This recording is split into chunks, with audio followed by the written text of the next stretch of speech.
چند تظاهرات دیگر داشتیم در داخل تاجیکستان از طرف حکومت.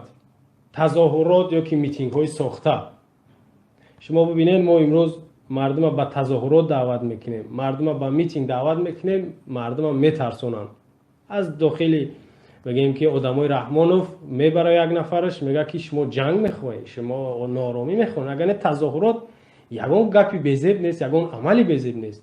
ظهور کردن، ظاهر شدن، یک جا جمع شدن، گرد همایی.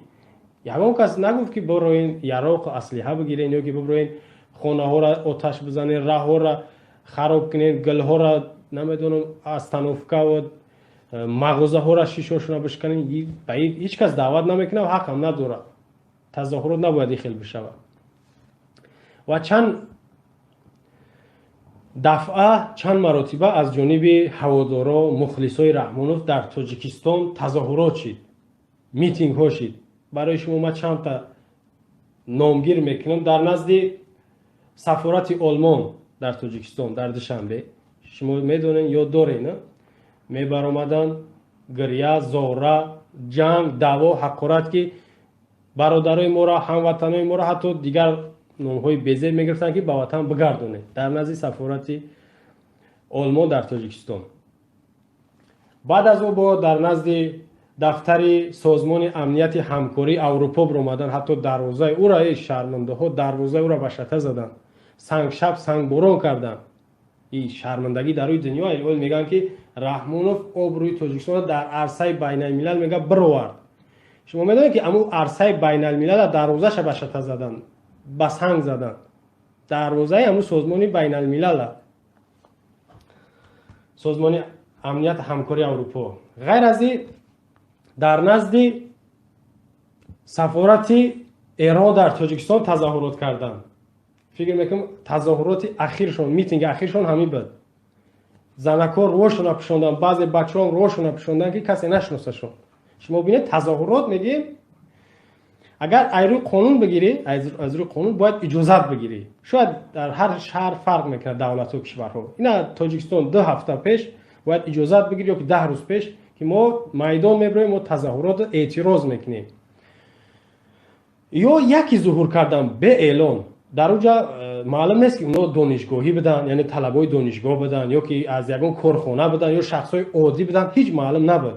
همین در عموم میگم نفرای هواداری که دفاع رحمانوف کردن، پشتیبانی از رحمانوف در سفارتایی که برآمدن، همین سفارت ایران برآمدگیاش سن سالشون فرق میکرد، شکلهاشون، لباساشون، زن مرد جنسیتشون یعنی فرق میکرد، پنهان میکنن روشون. و غیر از او ما حیران میشم که پلاکت، آویزه ها، نوشته ها از کجا پیدا شد؟ گویا که اینا اختیاری اومدن.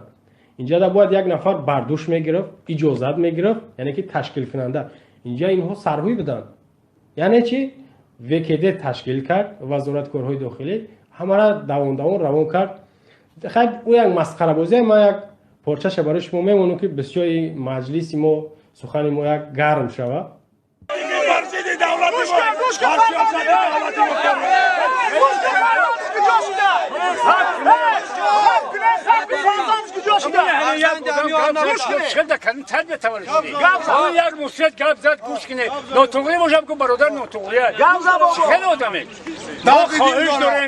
دولت اسلامی از کنسول که فرزندای ما در کنسول در دولت ایرانی تاجیکستان هستند آنها را برگردانده دارد تا که ما خوشحال شویم. تا که امنیت ما را خوشحال ما دخالت نکنه. مقصد که یگان کس نمیگذاریم بر دولت ما، بر سیاست ما دخالت کنه. هیچ وقت